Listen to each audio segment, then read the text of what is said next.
आम्ही महात्मा फुलेंची जयंती साजरी करतो, बाबासाहेब आंबेडकरची जयंती साजरी करतो. या दोन्ही महापुरुषाकडून आम्हाला एक गोष्ट शिकावं लागणार आहे. कोणती गोष्ट? गुरु कोणाला करावं.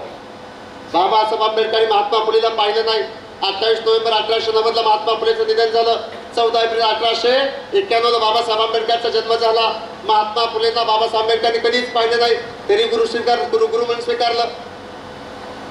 बाबासाहेब आंबेडकरांनी संत कबीरला गुरु म्हणून स्वीकारलं, कधीच पाहिलं नाही. बाबासाहेब आंबेडकरांनी गौतम बुद्धाला गुरु म्हणून स्वीकारलं, कधीच पाहिलं नाही. महात्मा फुलेंनी गुरुस्थानी मानलं छत्रपती शिवाजी महाराजांना, कधीच पाहिलं नाही. म्हणजे या देशामध्ये फुले आंबेडकरांचे योगदान काय, गुरु कोणाला करावं, ह्या गुरु शिष्याकडून आम्हाला शिकावं लागणार आहे. नाही तर आमचे गुरु असतात बुवा, बापू, कापू, टापू, रम्मा, चम्मा, अम्मा असे कानफुक्याची संख्या आमच्या देशाचा प्रचंड आहे.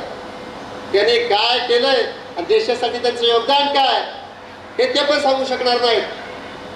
पण आज आम्ही जेव्हा महापुरुषांची जयंती साजरी करतो तेव्हा ठामपणाने सांगू शकतो शिवाजी महाराजांचं देशाचे योगदान काय, महात्मा फुलेंचे योगदान काय बांधवांनो.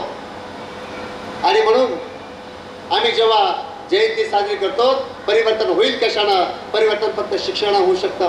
पण राष्ट्रपिता महात्मा ज्योतिबा फुलेंनी शाळा काढली 1 जानेवारी 1848ला. पहिली शाळा काढली पुण्यामध्ये काढली, कुठे? बुधवार पेठमध्ये. पण आज त्या बुधवार पेठची अवस्था काय? ज्या ठिकाणी महात्मा फुलेंनी क्रांती केली, शैक्षणिक क्रांती केली, आज ते बुधवार पेठ बदनाम केलेला आहे. छत्रपती शिवाजी महाराजांची पहिली शिवजयंती राष्ट्रपिता महात्मा ज्योतिबा फुलेंनी काढलेली आहे. महात्मा फुलेंचं राष्ट्रनिर्माणात योगदान काय? तुमची माझी प्रेरणा, हिंदुस्थानची प्रेरणा, छत्रपती शिवाजी महाराजांचा दाबला गेलेला इतिहास बाहेर काढला आणि पहिली शिवजयंती राष्ट्रपिता महात्मा ज्योतिबा फुलेंनी सुरू केली. हे राष्ट्रपिता ज्योतिबा फुलेंचं देशासाठीचे योगदान आहे.